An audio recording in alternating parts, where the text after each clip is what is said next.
for the project in mid-April of 1973, Bruce tells his wife Linda that he's delighted with his work.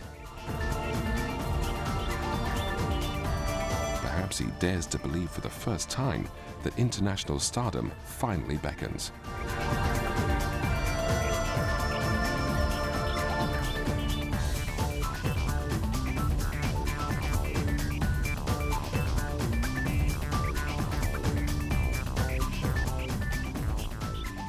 Now, with Enter the Dragon waiting in the wings and producers from around the world flooding his production office with offers, Bruce turns his attention back to the Game of Death. It is the second week of July, and as it turns out, the last week of his life. Originally, having been conceived as a multi-level project of passion for the local Hong Kong audience, it's highly probable that Bruce would have begun to re-evaluate the whole Game of Death project in the light of his newfound circumstances. Feeling more confident than ever about his future, he begins to talk to ex-Bond star George Lazenby about a major role, as he undoubtedly feels it will give the film a greater level of commerciality. Although Lee's initial outline is sketchy, Lazenby is excited about the potential of the project. The main thing was he wasn't going to kill me. He said, I'm not going to kill you, you're going to be a good guy, because he killed practically everybody in these movies. They turned out to be bad. But he thought that I'd be a great communication rod to the people that he didn't get through to because of his Chineseness. And he said, some people don't see that we're all the same. I was going to be Bruce's man that came in and saved him at the end and got him out of this, it was some kind of a house, pyramid thing with a top floor. And I came in there and that was going to be my introduction. And I was like a mentor. And he was like super physical, but I was wiser. And it was that kind of thing. And I'd been mixed up in Chinese philosophy I'd been caught up in some war or something and fallen back into their philosophy for years in Korea or somewhere like that, I think, or some monastery. I forget the exact details, but he was going to introduce me that way, and then I was going to fade out again and then come into another movie with him later. Now at last, Lee is on the verge of realizing his most enduring and heartfelt ambition: to communicate the beauty of his Chinese culture and the powerful dynamic of his unique martial arts philosophy to a truly worldwide audience through the medium of film. It is then, with a cruel sense of irony, that fate strikes its most tragic blow.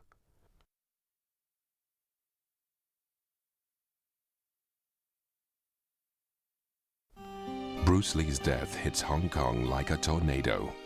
Stunned residents react in shock and disbelief. The local press is full of speculation and rumor. How could one so fit and healthy die so young? Thousands turn out for Lee's funeral, and the authorities have to lay on hundreds of extra police officers around the Kowloon funeral parlor to keep the crowds at bay. Above an ornate portrait of Bruce hangs a banner which reads, "A star sinks in a sea of art."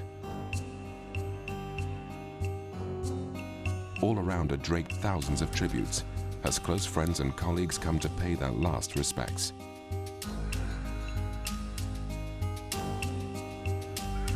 Members of the funeral party file past the coffin. Many are overcome with grief.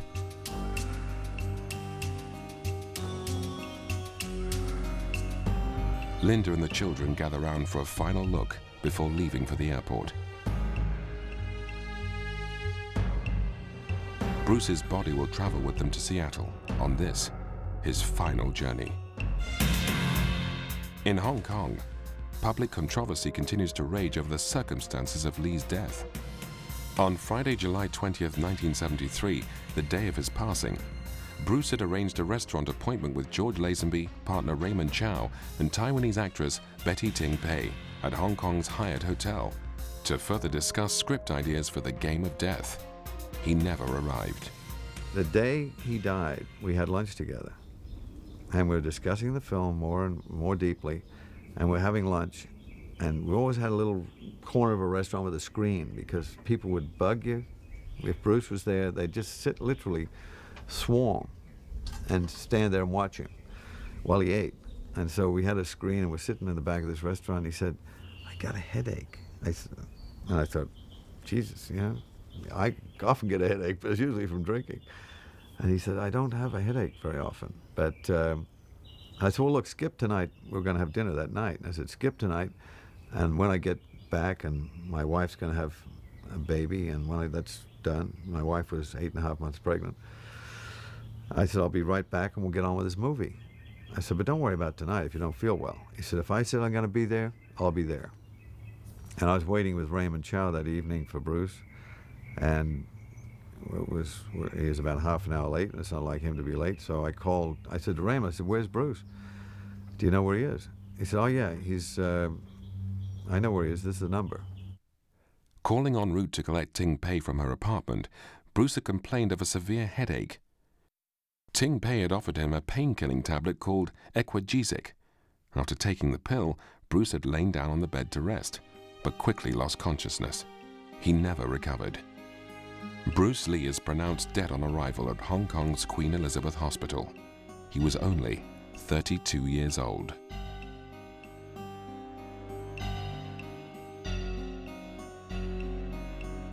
In the absence of a statement from the Lee family, the local press continued to fuel speculation, and then at Kai Tak Airport, just before boarding the plane which will carry Bruce and the family back to the United States, Linda Lee finally breaks her silence.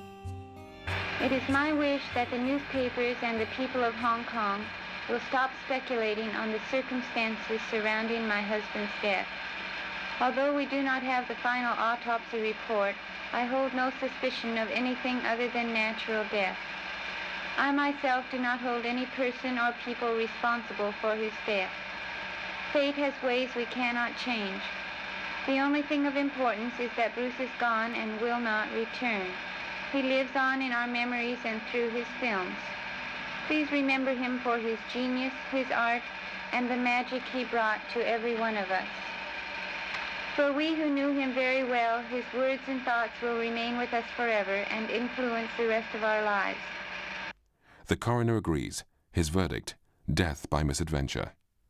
Bruce was deemed to have been hypersensitive to an ingredient in Equagesic called meprobabate.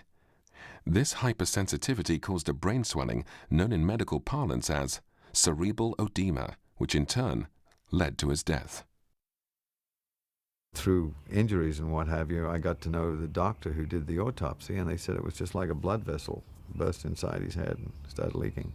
Like an inner tube in a tire got too thin and just started leaking, and that was causing a headache. I think it was just overtrained. A lot of people say he got hit there or whatever, or secret this or secret that, but I just think he was too dedicated to his training. It was sad.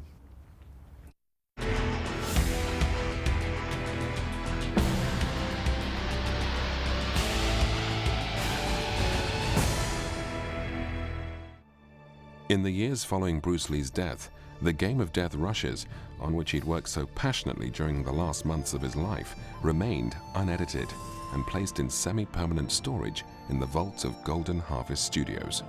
By 1978, the fervor surrounding the unused footage had reached fever pitch. Fans from all over the world want to see their hero in action one last time.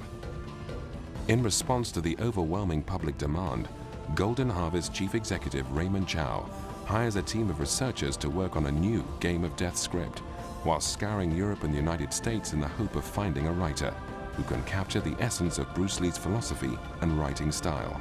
Eventually settling with Jan Spears, Chow also enlists the services of Enter the Dragon director Robert Klaus to oversee the production. For action legend Sammo Hung is left the most difficult task of all, to recreate no less than 7 fight scenes in the unmistakable style of the late, great Bruce Lee. Of course, that time everybody's very sad, about the Bruce passed away, and then the Raymond Chow, he asked me to do it, finish the Game of Death, the movie. Of course, I love to do, I really love to do, because he is my hero in my heart already, of course, every detail, everything, I know that I see the rushes, I see his films, and his close-up. How do I use his close-up?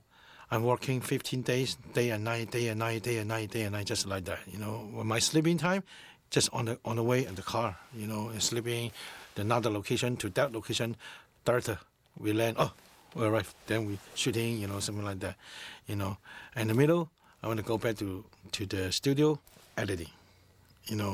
15 days, my eyes look like a whole ping pong ball there, two ping pong. Simon, why you put a ping pong ball in your eyes?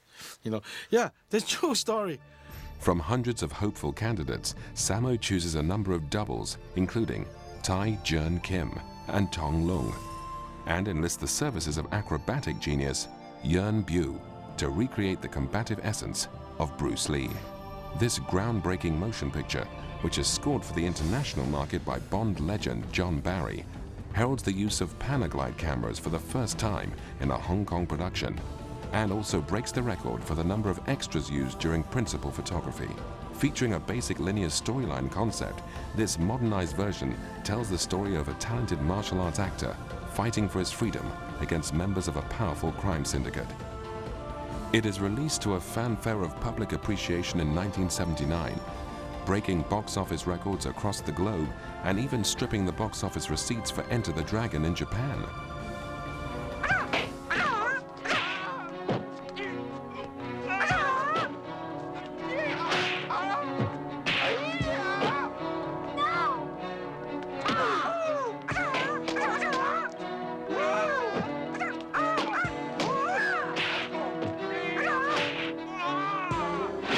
Containing only 11 minutes of footage from the original rushes shot by Bruce Lee in 1972, this 1978 version, although commercially successful, totally abandons the ideological overtones of Bruce Lee's original multi-level concept.